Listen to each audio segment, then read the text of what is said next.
Tem mais uma informação. Um artigo do Wall Street Journal afirmou que o retorno de Lula ao poder pode colocar a democracia brasileira em xeque no momento em que o STF tenta limitar o poder do Congresso. A publicação lembra que Lula é um dos fundadores do Foro de São Paulo, ao lado de Fidel Castro. No artigo, o jornal destaca que a intenção de Lula é deixar os gastos públicos estourarem, interromper as privatizações e reverter as reformas destinadas a conter a corrupção. Ana, também sobraram críticas ao STF.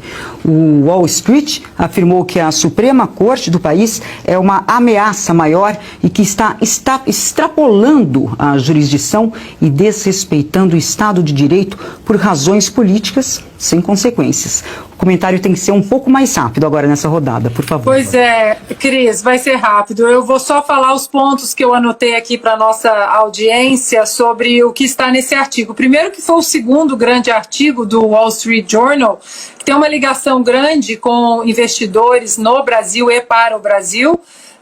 Ele foi escrito pela Mary Anastasia O'Grady, que é uma especialista há décadas em América Latina, América do Sul, e basicamente o que o artigo fala, né? Como você mencionou, que Lula é amigo de Fidel Castro, amigo de ditadores.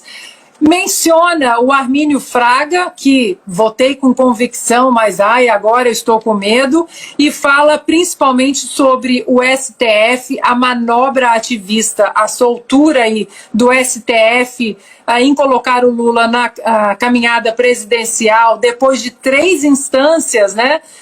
Condenando e ali confirmando a condenação dele, e alerta, Cris, exatamente para um judiciário sem controle, uma ferramenta de freios e contrapesos que não está sendo acionada no Brasil, né, essa falta de limitações previstas na nossa Constituição pelo Senado Federal, fala do perigo da revogação de reformas importantes que o Lula promete, e o título do artigo, só para finalizar, Cris, é o retorno de Lula e a ameaça do judiciário à democracia do Brasil. E aí uma pequena aspas aqui do artigo fala o seguinte: a mais alta corte do país se transformou em um aliado ideológico de políticos corruptos e que a democracia está em perigo grave, sob perigo grave. Artigo do Wall Street Journal.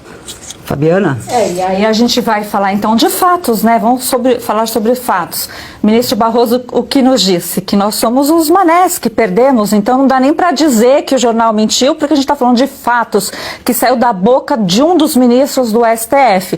Daria para pensar uma frase de cada um deles, inclusive dos 2 ministros aí, supostamente, que deveriam estar do lado da própria democracia, porque o Cássio Nunes, quando foi escolhido para o cargo, ele prometeu, né, garantir essas liberdades individuais, e o André Mendonça já disse ali, a sustentação oral dele de julgamentos importantes nunca foi realmente a favor das liberdades individuais. Então, a gente está nessa manobra aí, como diz o Fiuza, e aí a gente depara com a realidade retratada por jornal americano, que aí quem sabe, né, outras pessoas que estão dormentes ou fingindo ainda que não estão vendo nada, acordem e nos ajude a fazer o coro, porque vai pegar você também. A liberdade individual é algo que não dá para você relativizar. Então fica aqui a dica.